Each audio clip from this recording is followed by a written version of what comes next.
escuchar su palabra el día de hoy. Vamos a levantar nuestras Biblias y a decir nuestra declaración de fe, que dice así: la palabra de Dios contenida en este libro es la verdad que acepto creer, es la enseñanza que me comprometo a seguir y es la esperanza que me atrevo a confesar. Nada me impide recibirla, nadie me evitará que la haga parte de mi vida y por ningún motivo dejaré de proclamarla. Estoy aquí para leerla, oírla y vivirla diariamente. Amén. Amén.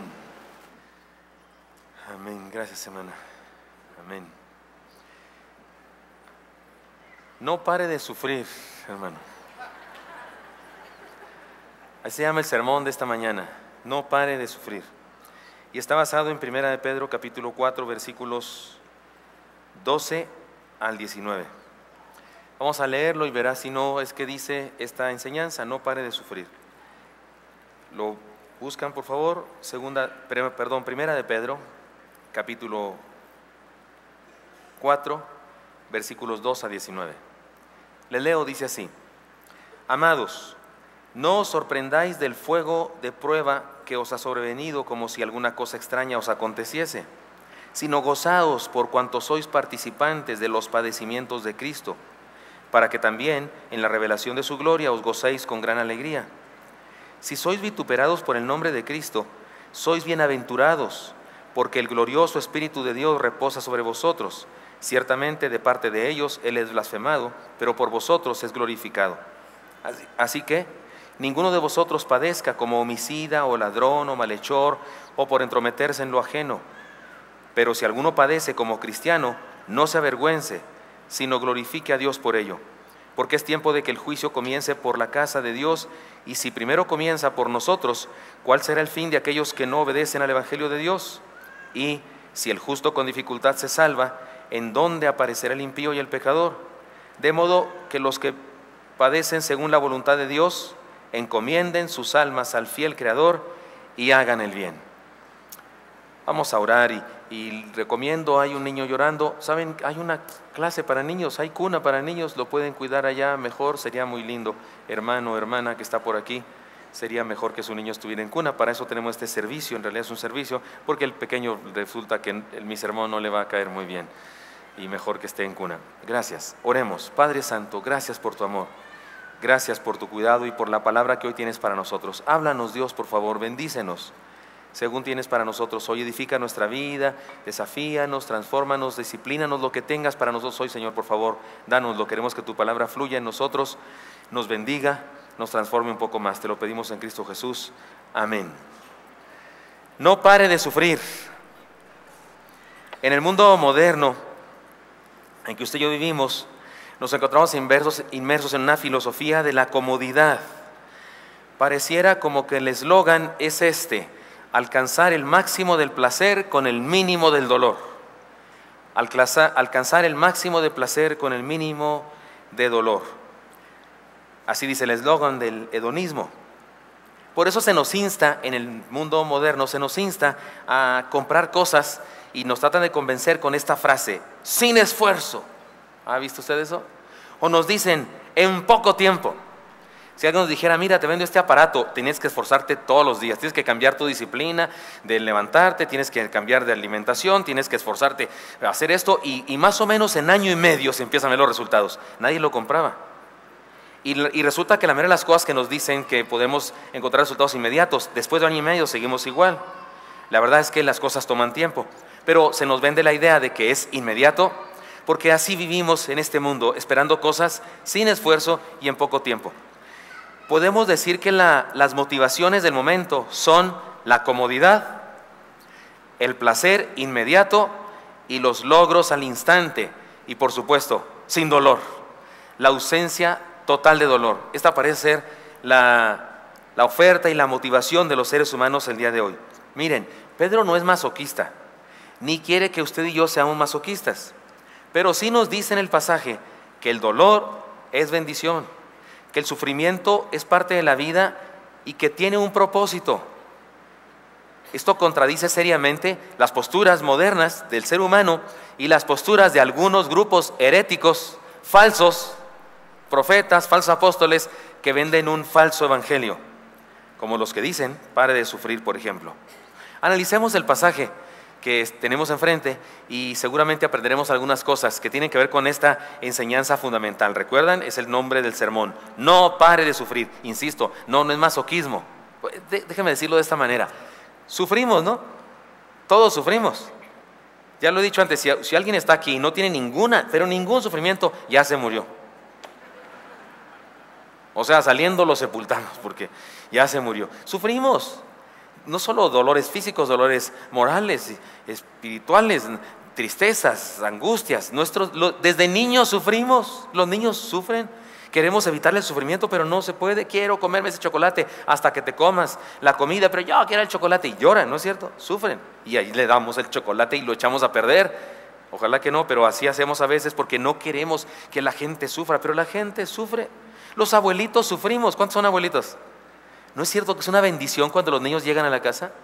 ¿Y no es cierto que es igual de bendición cuando se van ya? Sí, perdonen los nietos, pero porque es bendición cuando llegan y es bendición cuando salen también, porque descansa uno después de la porreada que nos dan. Hay sufrimiento en la vida. Entonces sería bueno, ya que hay, pues sacarle el mayor provecho. Y eso es lo que nos dice Pedro aquí. No se sorprendan ante el sufrimiento como si fuera algo que nadie tiene, como si fuera algo extraordinario, venusino o neptuniano. No, es terrestre, terrícola. Es terrícola el sufrimiento, todos los seres humanos sufren. Sería bueno entonces sacarle provecho, especialmente si somos cristianos. Por eso, déjeme decir estas enseñanzas. Número 1, no dejemos de ser bienaventurados en medio de la prueba. No dejemos de ser bienaventurados en medio de la prueba. Bienaventurados, benditos, Macarius es la palabra. Benditos, afortunados, suertudos, qué envidia. Es lo que significa bienaventurados. Eso de qué envidia es más bien la expresión que dice alguien, pero es lo que significa. Mire cómo dice otra vez la primera parte del texto. Amados, no os sorprendáis del fuego de prueba que os ha sobrevenido como si alguna cosa extraña os aconteciese, sino gozaos por cuanto sois participantes de los padecimientos de Cristo, para que también en la revelación de su gloria os gocéis con gran alegría. Si sois vituperados por el nombre de Cristo, sois bienaventurados, porque el glorioso Espíritu de Dios reposa sobre vosotros. Ciertamente de parte de ellos, se refiere al mundo, Él es blasfemado, pero por vosotros es glorificado. Pedro es bastante claro al decirnos estas cosas. Número 1, bueno, la primera enseñanza es: no dejemos de ser bienaventurados en medio de la prueba. Pero en medio de esa enseñanza están estas otras. El sufrimiento es inevitable, no nos sorprendamos. Así que debemos escoger renegar o gozarnos. Esta es la cosa, el sufrimiento es inevitable, no se puede evitar, eso no es opcional. Viene, el sufrimiento es natural en la vida, pero podemos escoger usted y yo entre gozarnos o renegar. El sufrimiento es una prueba, dice Pedro, es una prueba de fe. Si es una prueba, entonces debemos escoger entre reprobar o sacar con excelencia. Reprobar o excelente. ¿Recuerdan cuando las calificaciones se daban con letras? Hubo una época cuando yo estaba más chico que se daban con números, creo que ahora otra vez así, pero hubo una época que cambiaron eso, dijeron que afectaba al cerebro, no sé qué, la mentalidad, y entonces se ponía excelente, E de excelente, MB de muy bien, B de bien, R de regular, ¿se acuerdan de eso? Y S de insuficiente, ¿eso de dónde iba? O sea, panzazo, de panzazo. Y un día llegué a la casa y me dice mi papá: mi hijo, ¿y esta MB qué significa? Muy bien. B, bien. R de regular. Y R, rete bien, le dije yo. Y como él no sabía, pues le dio mucho gozo. Ahora que me acuerdo, murió sin saber la verdad. Sufrimos. Y la prueba, y el sufrimiento es prueba. Puede sacar excelente, MB, B, R o S, ¿ok? S. O NP. No presentó. NA, no aprobó. O NP, ni se presentó por aquí. El sufrimiento es una prueba de fe, así que debemos escoger entre reprobar o salir excelentes. La metáfora es clara, dice Pedro: amados, no os sorprendáis del fuego de prueba. Fuego de prueba. ¿De qué está hablando? Metal, que se mete al horno hasta el rojo vivo y luego se saca y se golpea con un mazo para quitarle las impurezas y luego se mete en agua fría y se vuelve a meter otra vez a la fragua de calor y otra vez al rojo vivo y golpea otra vez, y mientras más veces se haga ese procedimiento, más puro es. Así que habla de eso, de ser purificados, modificados, perfeccionados, hasta ser transformados en algo bello. También dice Pedro que el sufrimiento es alinearnos con el Señor. Esta expresión de Pedro es muy interesante. Si nos alineamos con el Señor, debemos escoger entre andar con Él o andar sin Él. El texto dice: sino gozaos por cuanto sois partícipes de los padecimientos de Cristo, para que también en la revelación de su gloria os gocéis con gran alegría. Yo siempre entendí que entre los que estaban ahí crucificando al Señor estaba yo, por lo menos mi pecado. Porque ¿quién llevó a Jesucristo a la cruz del Calvario? Nosotros, los seres humanos. ¿Queremos culpar a los judíos o los romanos? No, Anás y Caifás, todos los seres humanos. Nuestro pecado lo llevó a la cruz. Así es que yo siempre me he identificado entre la chusma, que van ahí y llevan al Señor Jesús a la crucifixión. Pero en Pedro, dice Pedro que nosotros vamos con Él cargando la cruz, que participamos con Él, y que si participamos en eso, participamos también en su glorificación. Eso me encanta la idea. El sufrimiento, entonces, del cristiano, es alinearnos con el Señor. Así que debemos escoger entre si nos alineamos y caminamos con Él o si caminamos sin Él. Porque de alguna manera rechazar el sufrimiento o renegar del sufrimiento, de alguna manera, es renegar de su voluntad sobre nuestra vida y de su presencia en nuestra vida, porque actuamos como si no estuviera con nosotros. Cuando renegamos del dolor, del sufrimiento, actuamos como si no nos acompañara. Pero si lo sufrimos con Él, caminando con Él, en obediencia a lo que está sucediendo, entonces también experimentaremos la glorificación. Dice, vamos a buscar otros textos bíblicos que nos ayudan a entender esta idea de Pedro. Pablo dice que si sufrimos con Él, gozaremos con Él. Lean conmigo Romanos 8:17, está en las pantallas. Y si hijos, también herederos, herederos de Dios y coherederos con Cristo, si es que padecemos juntamente con Él, para que juntamente con Él seamos glorificados. ¿No estaba en la pantalla? ¿Lo leen conmigo, por favor, hermanos? Y si hijos, también herederos, herederos de Dios y coherederos con Cristo, si es que padecemos juntamente con Él, para que juntamente con Él seamos glorificados.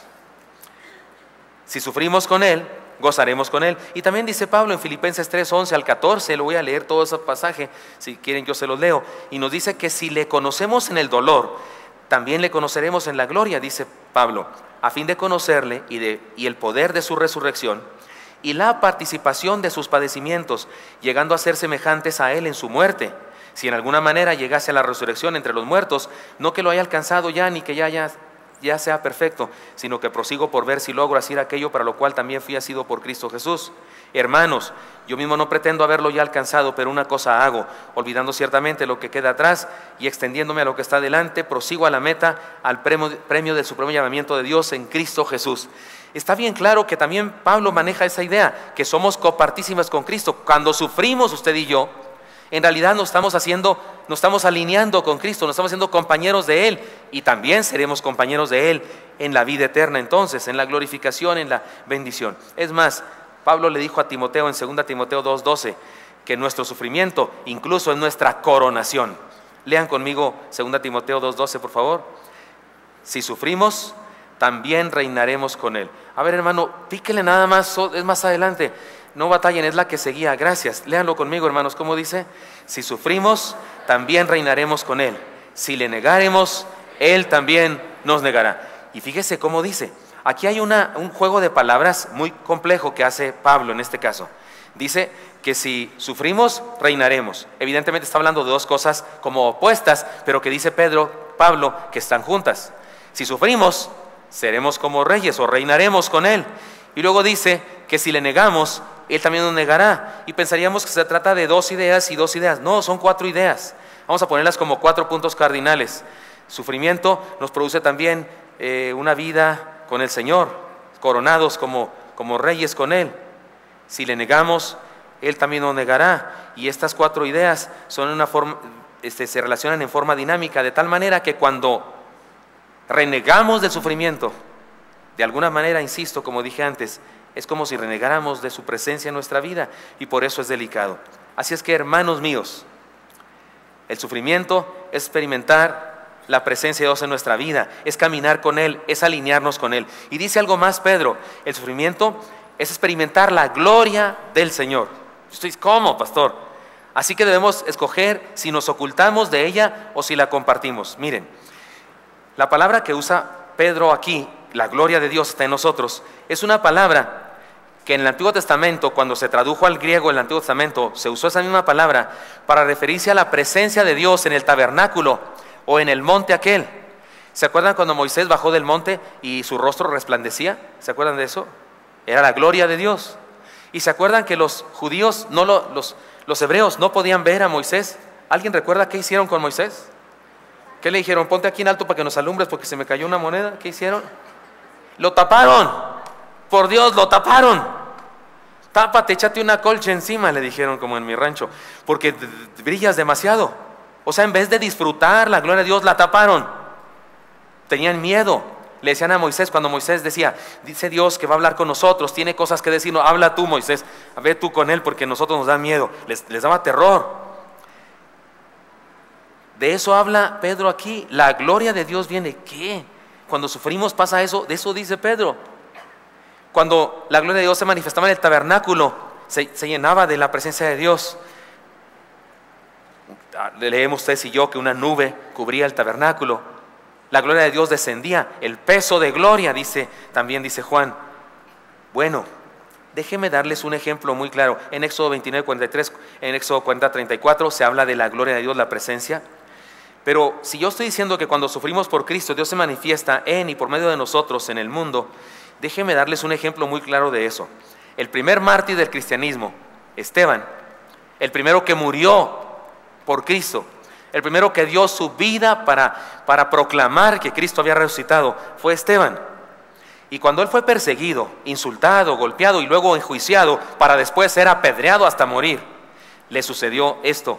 Dice la Escritura en Hechos capítulo 6, versículo 15. Léanlo conmigo, por favor, ¿cómo dice? Entonces, todos los que estaban sentados en el concilio, al fijar los ojos en él, vieron su rostro como el rostro de un ángel. Esta fue la manera como interpretaron los ignorantes de aquella época la gloria de Dios que se veía en Esteban. Hermanos, está a punto de morir este amigo.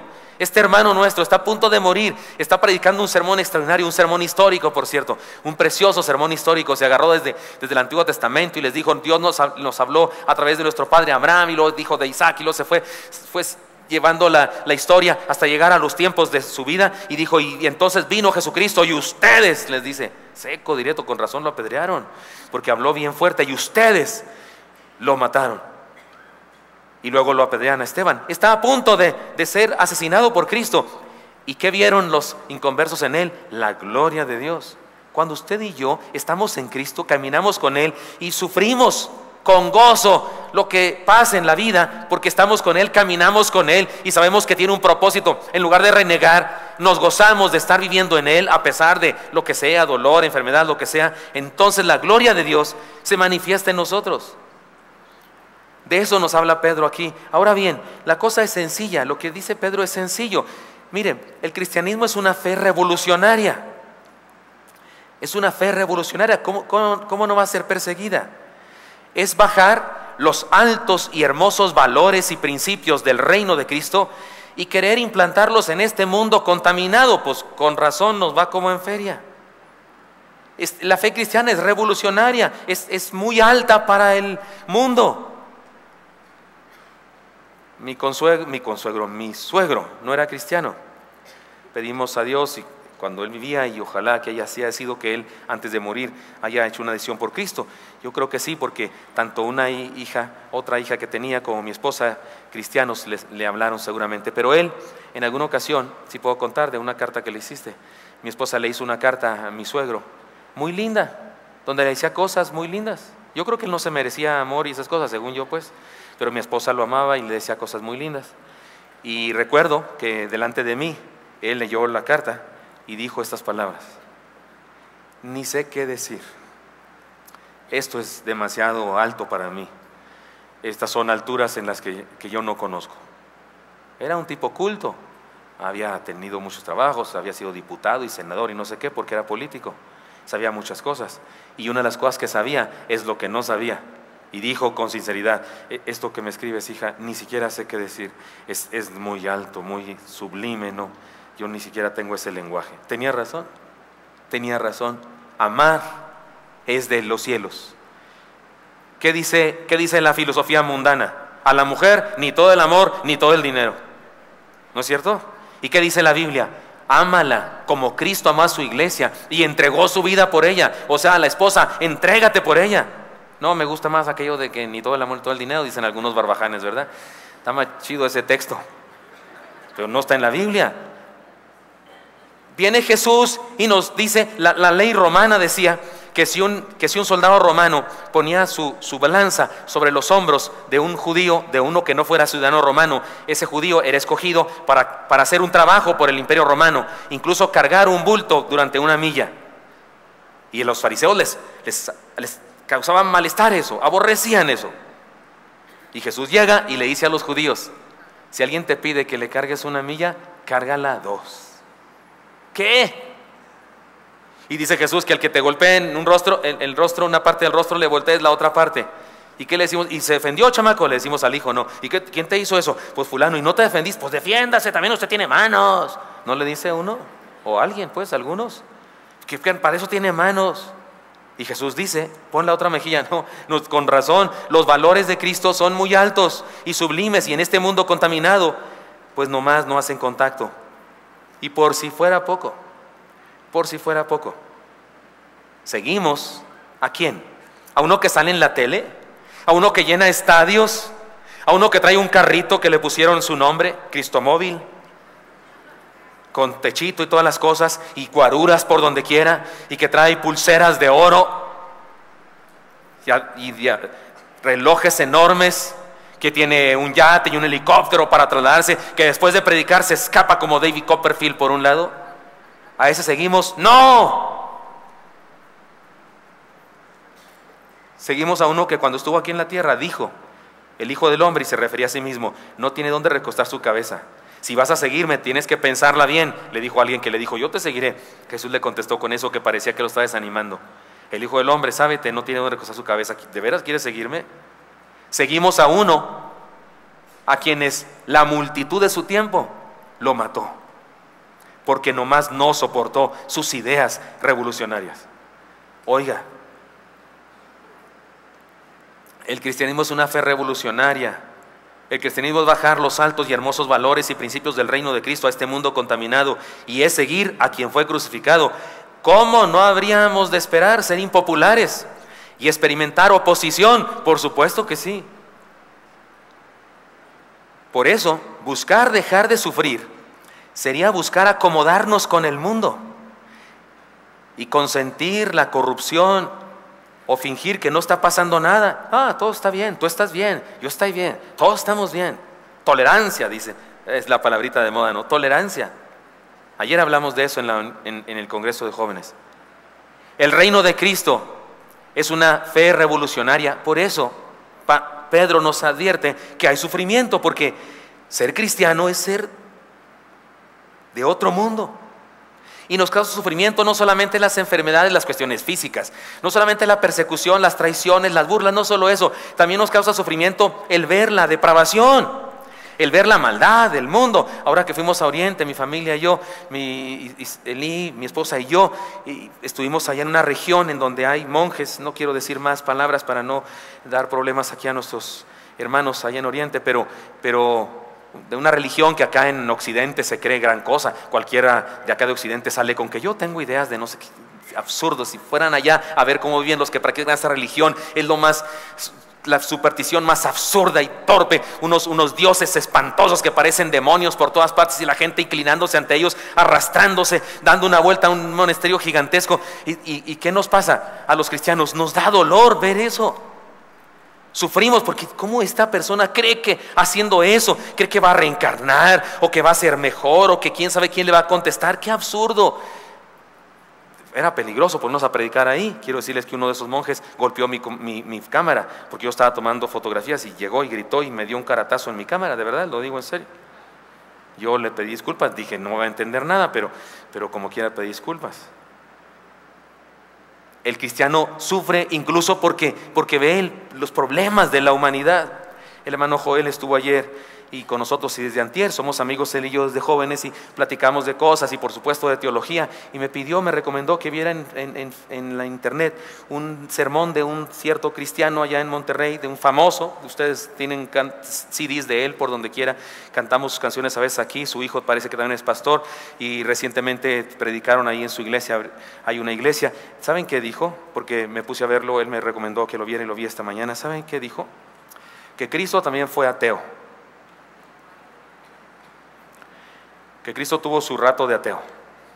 Perdonen que diga esto, que es blasfemo, solo para enseñar cómo da coraje y da dolor lo que pasa en el mundo. Que era ateo porque cuando estuvo en la cruz dijo: Dios mío, ¿por qué me has desamparado? Y pensé yo, cuánta insensatez y cuánta falta de respeto, que no entiende que cuando Jesús dijo eso está experimentando el infierno por todos nosotros, está experimentando el abandono, sí, de su Padre, porque justamente eso es el infierno, eso es el pago de nuestro pecado, justamente eso, la muerte, la separación de Dios, y Él lo está experimentando en la cruz del Calvario. Ya está insensato, porque es famoso y porque su Padre es famoso. Pero ¿saben qué me dio más coraje? ¿Saben qué me hizo más sufrir que ninguna otra cosa?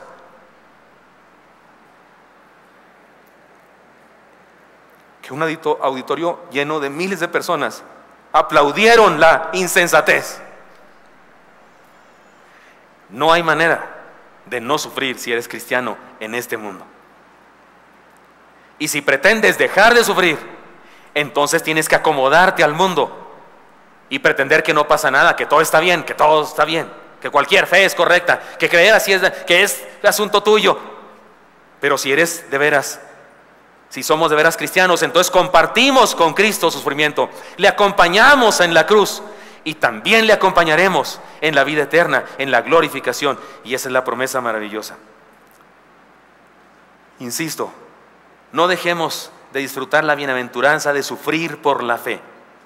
No dejemos de disfrutar la bienaventuranza de sufrir por la fe. El cristiano sufre en este mundo porque este mundo no es su mundo. Somos del reino celestial y estamos aquí, y por eso hay sufrimiento también, el físico y la traición y las situaciones sociales y las guerras y demás, pero también asuntos de fe, porque nos mueve y nos duele el hecho de que personas no conozcan el verdadero evangelio de Jesucristo. Pero dice otra cosa Pedro: no dejemos de ser bienaventurados en medio de la casa de Dios. ¿De qué estoy hablando? Mire, les explico. Vean que en este pasaje, en esta siguiente porción del pasaje, nos habla de los que somos de la casa de Dios. Dice así, versículo 15 y siguientes: así que ninguno de vosotros padezca como homicida, o ladrón, o malhechor, o por entrometerse en lo ajeno. Pero si alguno padece como cristiano, no se avergüence, sino glorifique a Dios por ello. Porque es tiempo de que el juicio comience por la casa de Dios. Y si primero comienza por nosotros, ¿cuál será el fin de aquellos que no obedecen al evangelio de Dios? Y si el justo con dificultad se salva, ¿en dónde aparecerá el impío y el pecador? Son palabras extrañas. Ya ve que Pedro, ya dijimos que Pedro escribe difícil, ya habíamos dicho eso, ¿verdad? No lo digo yo, lo dicen los eruditos en la Biblia, que Pedro escribe de manera complicada. Por eso quiero que para entendamos bien este pasaje lo estudiemos al revés, lo estudiamos de atrás para adelante. Vamos primero al final del pasaje y luego nos regresamos hasta el principio, ¿de acuerdo? Entendamos entonces la primera parte. En la primera parte, que es la última, dice: y si el justo con dificultad se salva, ¿en dónde aparecerá el impío y el pecador? ¿De qué está hablando Pedro? Se trata de una enseñanza que también está en el Antiguo Testamento en forma parecida. Lean conmigo Proverbios 11:31, por favor. Dice así: ciertamente el justo será recompensado en la tierra, cuanto más el impío y el pecador. Como que dice, mire, si al justo se le da su merecido, justicia, pues al pecador también se le da su merecido. El argumento es muy lógico, como si nos dijera: no se desalienten. Si lo que nos pasa a nosotros es difícil, imagínense nomás lo que es caminar sin Dios. Eso es lo que dice Pedro. ¿Te duele mucho, te sorprende mucho tu sufrimiento? Imagínate cómo estarías sin Dios. Imagínate cómo serías sin Dios. El Señor Jesús usó también un dicho parecido, allá en Lucas 23:31. Léanlo conmigo. Porque si en el árbol verde hacen estas cosas, en el seco, ¿qué no harán? Se refería a Él y a nosotros. Él es el árbol verde, nosotros los secos. Él dice, si en mí hacen eso, ¿cómo irá a ser? Imagínense cómo será. Él nos advirtió que habría sufrimientos. Antes de eso, el pasaje nos da una enseñanza muy clara. El juicio debe comenzar por la casa. Vamos para atrás, ¿se acuerdan? Ahora vamos al centro del mensaje, donde dice que el juicio debe comenzar por la casa. ¿De qué quiere decir eso? ¿Qué quiere decir eso? Es muy sencillo. A mayor privilegio, mayor responsabilidad. Estaba platicando yo con una familia y resulta que el señor de la familia se persignó, lo digo con mucho respeto para los católicos aquí, no solo es para poner un ejemplo. El señor se persignó, pero se persignó de una manera muy compleja, la persinada oficial, grande, porque algunos así se persignan nomás así. No, la persinada correcta es hacer la cruz, no la voy a hacer, pero y se hace uno una cruz en la cara, otra hasta el pecho y otra todo. No, más bien una aquí en la frente, otra toda la cara y luego otra, ¿verdad? Y hay una oración larga, ¿se la sabe usted? Por la señal de la Santa Cruz, y se dicen muchas cosas. Y entonces el Señor hizo esa persinada larga. Y entonces me vio que yo tenía ojos así de sorpresa. Y entonces me dice, ¿está mal, pastor? Le digo, no creo que esté mal, pero ¿usted sabe lo que significa? Me dijo, no, pero lo hago desde chiquito. Dije, pues le digo lo que significa que se cree en el poder de la cruz. Y entonces le pide a la cruz que le proteja sus pensamientos y que le proteja todos sus sentidos y que le proteja todo su corazón y su vida. Qué bueno está, oiga, no, pues ahora, gracias, ya me ayudó más, ahora lo voy a hacer más seguido. Digo, en la torre soy yo educando a de otra manera, ¿verdad? Pero no se preocupen, seguí adelante y le dije, pues está bien, pero le quiero recomendar una cosa. Le quiero decir que la cruz esa no tiene poder, ni esa, ni esta, ni esa, ni esta, ni ninguna, ni esta. Porque la cruz donde Cristo fue puesto fue destruida, ya no existe. Seguramente se pulverizó, ya está en la tierra por ahí y se convirtió en plantas o lo que sea, ya no existe. Pero Cristo existe, Él resucitó entre los muertos y me dio pie pues para predicar el Evangelio de Jesucristo y Él pudo conocer a Jesús. Ahora bien, Él no sabía antes de eso, de mi explicación, no sabía nada y hacía algo por ignorancia, pero ahora ya lo sabe. Ahora ya sabía el Evangelio. Pobre cuate, le arruiné la vida, ¿no? No, le puse en la posibilidad de conocer al Señor Jesucristo. Pero sí, el que conoce el mensaje debería seguirlo, porque si no lo sigue entonces está perdido. La Biblia dice que Jesucristo es la piedra angular del edificio de la fe, pero también es la piedra de tropiezo. ¿No es cierto que dice eso? Lo leímos ya en Pedro. ¿Por qué? Porque si te enfrentas con Él, o crees en Él para salvación, o le rechazas para condenación eterna. De eso habla aquello del juicio comienza por la casa. A mayor responsabilidad, a mayor privilegio, mayor responsabilidad. Así es que se trata de un llamado a quienes conocemos el Evangelio, nosotros, para que vivamos esa vida a plenitud. Ahora bien, al principio del pasaje, ya llegamos al principio del pasaje, nos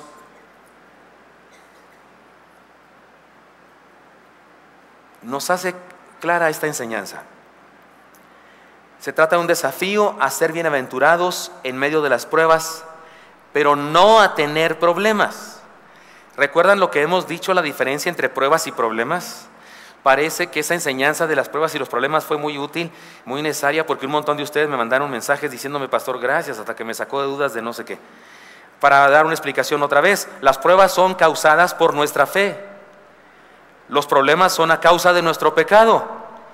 No es lo mismo, puse los ejemplos, no es lo mismo que tener una prueba que tener un problema. Pastor, estoy en prueba porque ando con mi azúcar hasta el tope y me comí 3 conchas ayer en la mañana y otras 3 en la noche. Pues esa no es prueba, esa es un problema causado por nuestra glotonería. Si soy diabético, ni una sola concha, ni un polvorón, nada de azúcar, nada. Si usted es diabético, nada de azúcar, punto, se acabó. Tantito, nada, nada. Pero ahí anda uno atascándose y luego dice que está en pruebas. No está en pruebas, está en problemas. Uy, pastor, estoy en prueba porque en mi estómago es un problema, se llama torzón. Y los chiles que se echó, los chiles verdes esos, y usted tiene gastritis o úlcera, ¿Están claros conmigo? ¿Ya me están siguiendo? ¿Eso es problema o prueba? Problema. Pedro dice, sean bienaventurados en medio de las pruebas, pero no desafortunados en medio de los problemas, porque nos aclara que tengamos cuidado. Incluso hace una lista de pecados muy curiosa. Una lista de pecados que ya dijimos, todos los pecados son mortales, todos, porque el alma que pecar esa morirá, dice la Escritura, y todos son del mismo tamaño, grandes, no hay chicos. Pero estos pecados que enlista Pedro, tenemos que reconocer que por su nivel de escándalo, no por su nivel de pecaminosidad, pero por su nivel de escándalo, están puestos de mayor a menor.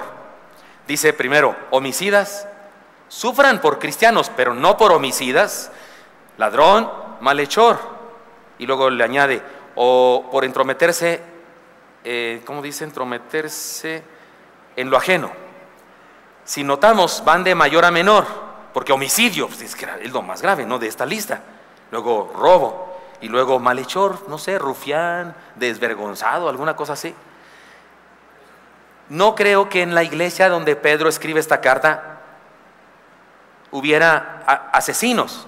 Lo está diciendo como exagerando, como diciendo, oigan, pero acuérdense lo que les dije de pruebas y problemas. Sufrir por Cristo es tener pruebas, no tener problemas. Así es que no me van a salir con que tienen problemas por andar matando, como si dijera así. Seguramente no había asesinos en la iglesia en ese momento, pero él lo hace así, lo explica como muy dramáticamente para ayudarles a entender. Pero el cuarto pecado que menciona es muy interesante. Nuestro español, nuestra Biblia en castellano lo traduce por entrometerse en lo ajeno.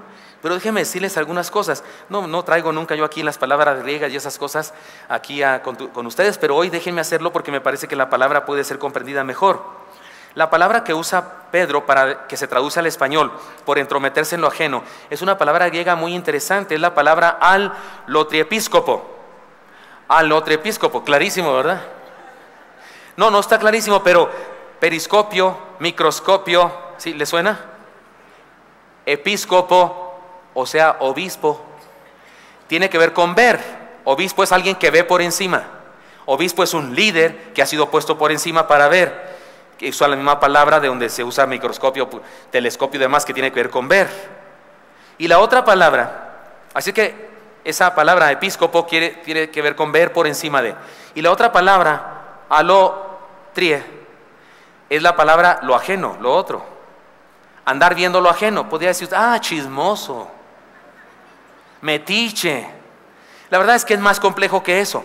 Podríamos traducirlo como codicia, como envidia, como ser un metiche, como alguien que siempre está juzgando, corrigiendo a otros.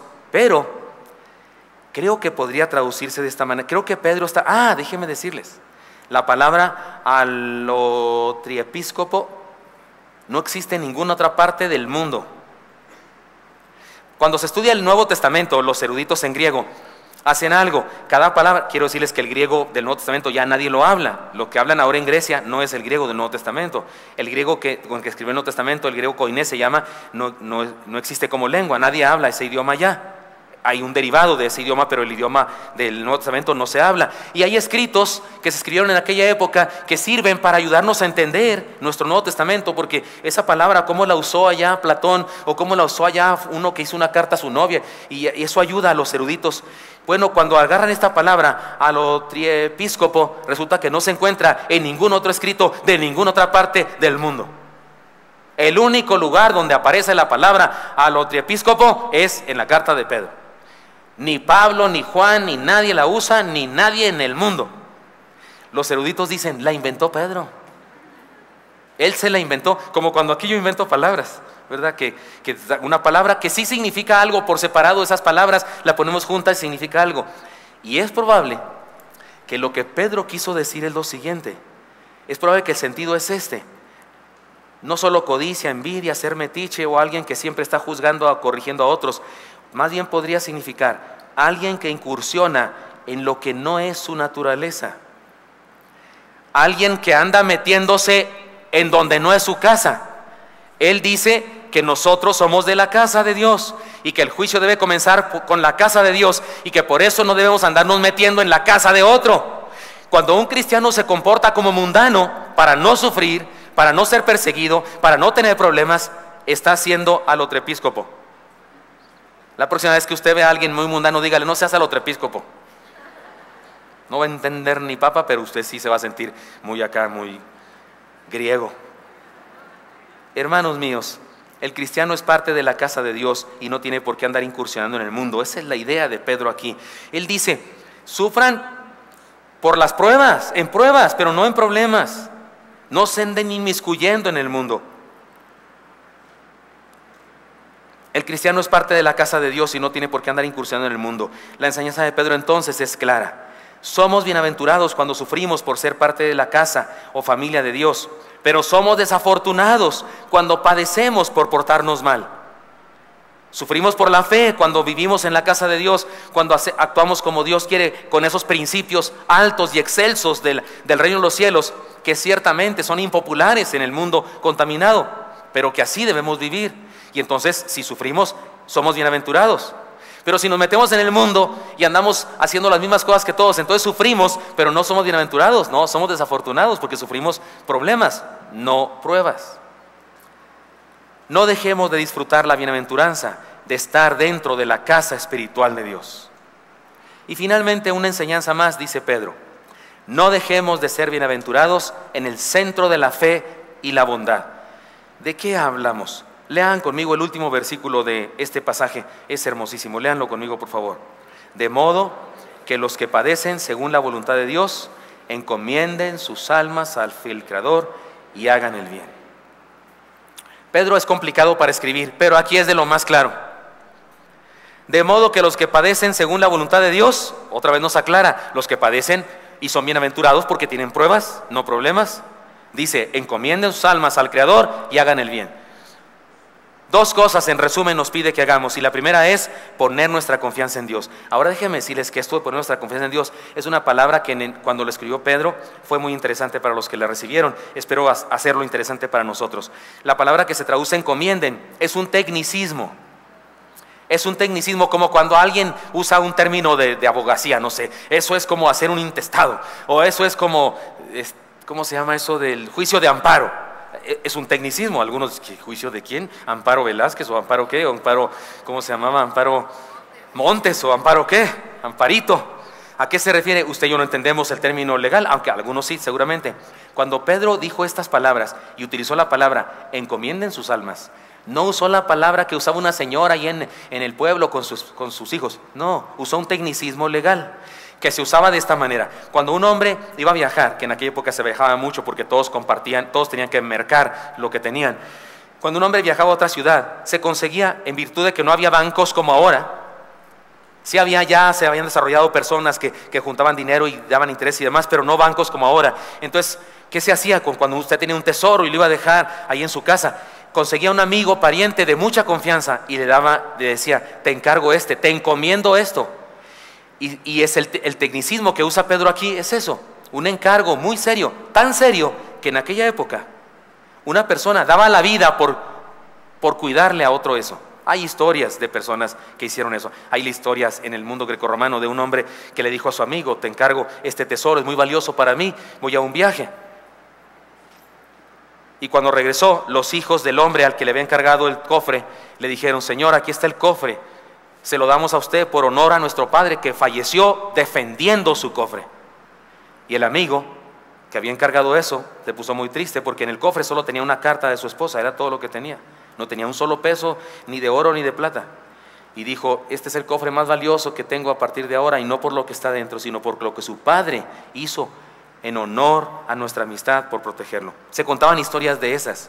Se cuenta la historia de un espartaco al que alguien le encargó un dinero y se decía que los espartacos eran los más fieles en conservar eso. Pero este espartaco tuvo la tentación de no entregarlo a los hijos cuando murió el hombre.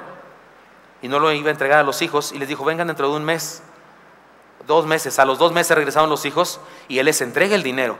Pero al instante de entregar el dinero fallece. Y decía la lección que daba el maestro Espartaco a sus alumnos, murió, los dioses lo mataron, porque con solo haber tenido la intención de quedarse con el dinero, merecía la muerte.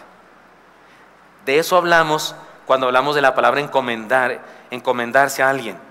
De una fidelidad absoluta hasta la muerte de ese otro que conserva lo que le voy a dar. Y Pedro utiliza esa palabra para decir, encomienden sus almas al fiel Creador, como diciéndonos, ¿quién es más seguro que Dios? Él dará su vida, la dio. De hecho, por nosotros, encomendémonos a Él. Así es que nos está haciendo una exhortación a una confianza absoluta en Dios. Confiemos nuestro ser a Dios, quien jamás nos ha fallado y jamás nos fallará. Así que en lugar de andar buscando parar de sufrir, busquemos dejar de desconfiar. Esta sería la cosa: deja de desconfiar, pare de desconfiar. Esa sería la mejor manera de decir: pare de desconfiar y confiemos en Dios y entreguemos todo nuestro ser. O mejor dicho, no paremos de confiar. No paremos de confiar en el Señor. Y la segunda cosa que dice Pedro en este versículo es portarnos bien. Le leo otra vez el versículo: de modo que los que padecen según la voluntad de Dios encomienden sus almas al fiel Creador y hagan el bien. Nos ha estado diciendo que sufrimiento siempre hay y que la clave es qué cara le ponemos al sufrimiento, cómo lo enfrentamos. Y nos ha dicho que somos de la casa de Dios y que el juicio debe comenzar por la casa de Dios, y por eso, si tenemos la bendición de conocerle, debemos portarnos en responsabilidad con eso. Y nos ha dicho entonces que debemos ser bienaventurados por el sufrimiento, por la fe, y no debemos tener problemas para no ser desafortunados por nuestro pecado. Y entonces por eso finaliza diciéndonos: encomienden a Dios sus almas y pórtense bien. Así de sencillo, sin términos teológicos ni vericuetos filosóficos. Esto no tiene nada que ver con calvinismo, ni con arminianismo, ni con tradicionalismo, ni legalismo, ni pentecostalismo, ni carismatismo. Esto tiene que ver con ética, comportamiento, bondad, ser buenos, que seamos buenos, que nos portemos mejor que la gente del mundo, que hagamos el bien. El cristiano debería ser el vecino de confianza de toda colonia. El cristiano debería ser el trabajador de confianza al que acuden los demás compañeros del trabajo de la empresa a pedirle consejo, a encargarle algo: y te encargo esto, por favor. Es terrible que un cristiano sea el odiado de la colonia. Algunos dicen: no, pastor, es que en mi colonia no me quieren nada. Y no es por cristiano, es por sangrón que no lo quieren. Es por chismoso, chismosa, porque nunca presta nada, porque siempre se enoja, porque no puedes pasar por su carro, porque el frente de su casa es su propiedad, es su estacionamiento. ¿Ha notado eso? Yo veo aquí en México eso. Ponen botes en las casas. Según yo, ese territorio es propiedad federal, ¿sí o no?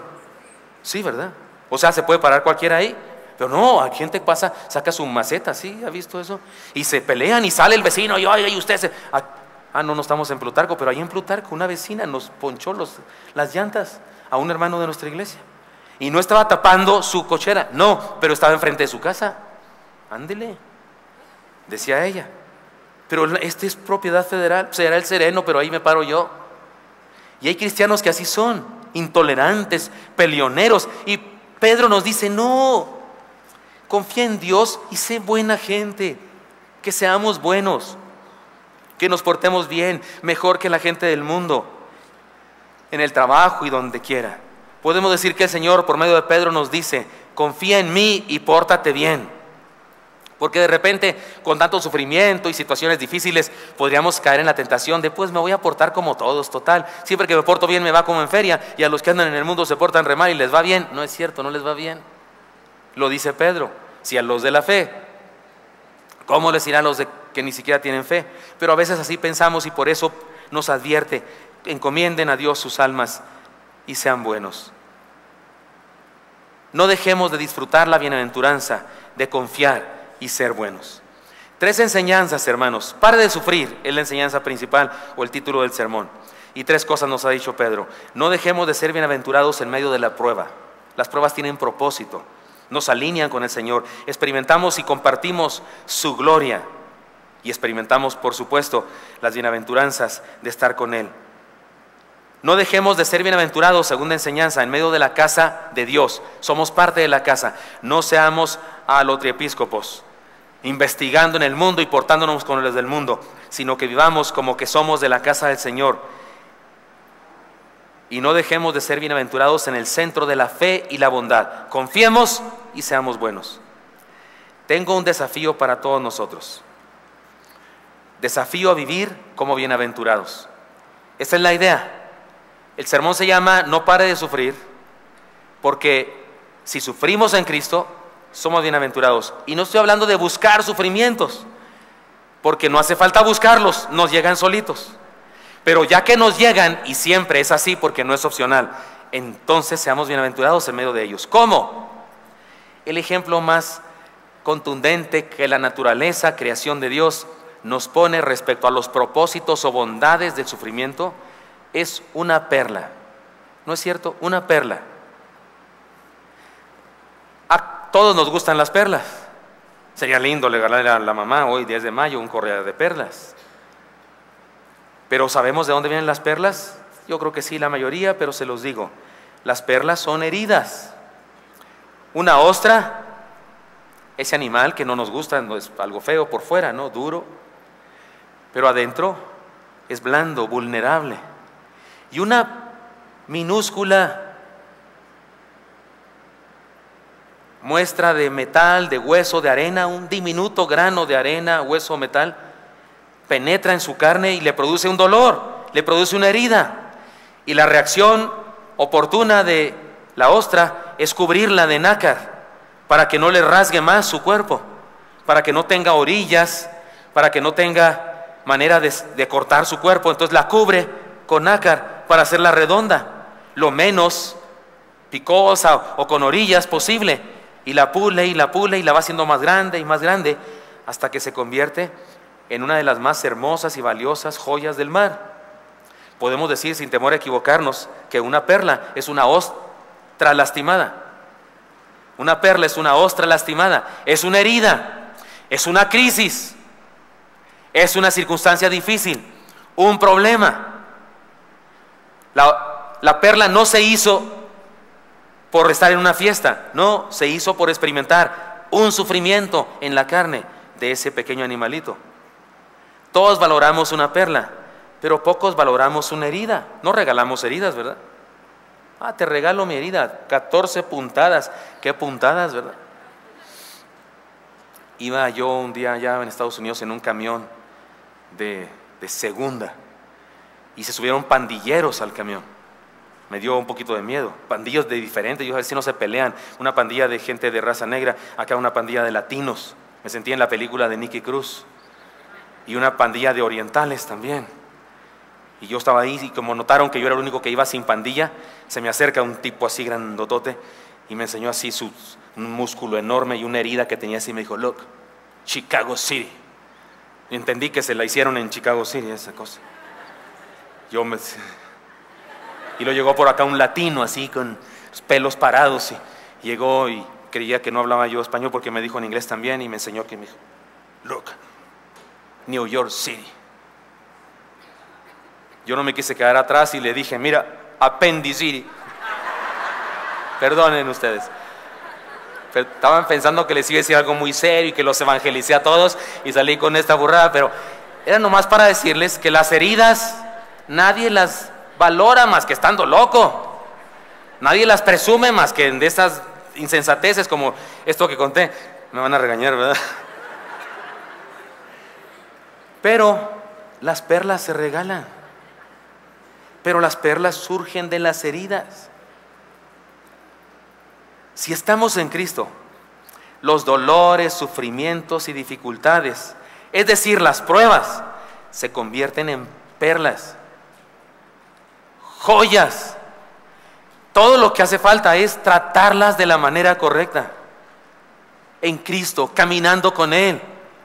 Pedro dice que somos copartícipes en su sufrimiento y que entonces seremos copartícipes en su gloria. Entonces, en lugar de renegar y molestarme y portarme mal, me porto bien, confío y esa herida se convierte en perla.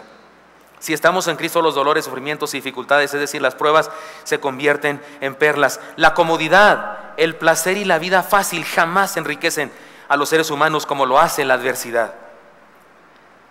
Del dolor y el sufrimiento surgen canciones, poemas y grandes historias. Un amigo mío, en alguna ocasión en su ministerio, un grupo de personas consideró oportuno decir que él no podía predicar en sus iglesias y lo vetaron para predicar en sus iglesias. Por supuesto que eso da dolor, da tristeza.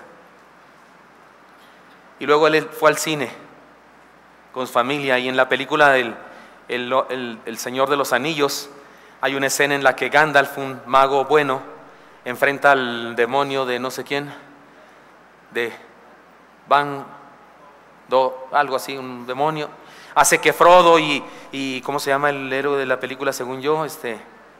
Sam se vayan a destruir el anillo. Él se queda a enfrentarlo, toma su báculo, lo entierra y le dice al demonio: no pasas de aquí porque soy el poseedor de un poder, el poder del bien se llama. Y entonces este hermano, que había experimentado ese asunto en su ministerio, compuso una canción que es favorita de mi familia y de mí, que dice en la parte del coro: soy un siervo de la luz que no se apaga. Nadie puede contener este tremendo poder. Y luego habla de sus manos, de sus palabras, y en el resumen dice: es Dios en mí, no soy yo. Me encanta esa canción. Y surge de un rechazo, surge del atrevimiento de alguien a decir: tú no puedes predicar en mi iglesia. Y surge como una joya, como una perla preciosa que dice: soy un siervo de la luz que no se apaga, y nadie puede detener este tremendo poder de la palabra de Dios. Me encanta. Como me identifico perfectamente con él, porque he sufrido este mismo dolor, este dolor de la traición, este dolor del que rechaza mi persona o mi ministerio y que opina que no debo hacer o decir, y entonces puedo decirle, y por eso esta es una perla que comparto: soy un siervo de la luz. Insisto, de las lágrimas y la oposición, del dolor y el sufrimiento surgen canciones, poemas y grandes historias. De las lágrimas y la oposición surgen grandes héroes. Y de la más profunda experiencia de sufrimiento que jamás ha habido en la historia de la humanidad, surgió nuestra salvación, la perla de gran precio, el reino de Cristo. Nuestra posibilidad de vida eterna surge de la experiencia más grande de sufrimiento. Así que, hermanos míos, insisto, no pare de sufrir. Seamos bienaventurados en el Señor. No paremos de sufrir. Y no estoy diciendo que busquemos sufrimiento. No, solito llega, de por sí lo hay. Pero enfrentémoslo correctamente, en bienaventuranza, caminando con el Señor, portándonos bien, haciendo las cosas correctas, creyendo en Él, confiando, depositando toda nuestra confianza en Él. Eso nos dice la palabra de Dios en este pasaje. Y por eso le quiero decir a usted, a todos, lo hice hace rato con las mamacitas, pero todos nosotros, ¿no trae un sufrimiento usted ahora mismo, hermano? ¿Alguien aquí trae un sufrimiento? Quiero decirle, puede ser una perla preciosa que adorna su vida. Enfréntela en el Señor, en fe, en bondad, en aceptación de la voluntad de Dios para su vida. Señor, me tienes en ese sufrimiento, sigo adelante y en su momento preciso tú me sacarás de aquí. Amén, Señor, yo le entro, que sigo creyendo en ti. No necesitas quitarme esto para que crea en ti. Me encantaría que me quitaras este sufrimiento, pero aun si no me lo quitas, seguiré creyendo en ti. Eso es vivir en bienaventuranza con el Señor. ¿Cuántos aquí traen un sufrimiento ahora mismo y le quieren decir al Señor: Señor, quiero que me des victoria y quiero que se convierta en bienaventuranza, es decir, una perla en mi vida? ¿Cuántos traen algo aquí que, sí, yo pensé que nomás yo y otros tres, pero no, muchos? Pues oremos al Señor, vengamos a Él y pongamos todo en sus manos. Señor Santo, aquí estamos delante de ti, Señor, y queremos decirte, ciertamente, Señor, nos gustaría vivir sin problemas alguno. Sí, por supuesto, y me refería sin dolor, sin sufrimiento. Nos gustaría vivir en absoluta comodidad, Señor, donde todo saliera bien. Pero ya que somos tus hijos, Señor, y nos has enseñado a comportarnos de manera diferente, pues ¿qué crees, Señor? Que sí tenemos problemas en este mundo, y dolores, y dificultades, y tenemos pruebas en este mundo. Tenemos circunstancias dolorosas de la vida en las que ni siquiera hicimos nada para merecerlo, Señor. De los problemas te pedimos perdón, y con respecto a las pruebas te pedimos fuerza, Señor, para seguir adelante, para triunfar y para que se conviertan en perlas preciosas en nuestra vida. Experiencias llenas de fe, exámenes pasados con excelencia en nuestra vida.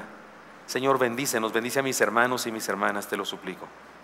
Sigan orando mis hermanos y le pido, vaya ahí con el Señor y dígale: Señor, aquí está mi vida y dame, Señor, victoria sobre este dolor. Y si hay alguien que nunca le ha entregado su vida a Jesucristo, que nunca le ha dicho al Señor: Señor, quiero seguirte, quiero caminar contigo, reconozco que no debo seguir viviendo sin ti, por eso te invito a mi corazón. Si hay alguien que está en esa condición y quiere hoy invitar a Cristo a su corazón, le pido que ahí en su lugar levante su mano y me dé permiso de orar por usted. ¿Hay alguien que quiere entregar su vida a Cristo hoy? hágamelo saber, levante su mano. Dios le bendiga, señora. Dios le bendiga, Señor, le felicito de todo corazón. Dios le bendiga, allá atrás hay unos jóvenes, les felicito. Dios les bendiga. Veo personas allá paradas también. Dios le bendiga, Señor, le felicito. A todos los que están levantando su mano, les felicito en nombre del Señor. Oremos. Señor Santo, bendice a nuestros nuevos hermanos, bendice a estas personas que han decidido entregarse a ti, Señor. Por favor, te pido que quien les invitó, tal vez su maestro, quien está acompañándoles, les siga hablando de ti, Señor, y les siga conduciendo en el camino de la verdad. Y bendícenos a todos, Dios. Necesitamos caminar contigo, y Dios, gracias incluso por los sufrimientos, porque sabemos que nos perfeccionan y nos permite caminar contigo. Que tu gloria se muestre en nosotros, Señor, cada día, por favor. Te lo pedimos en Cristo Jesús.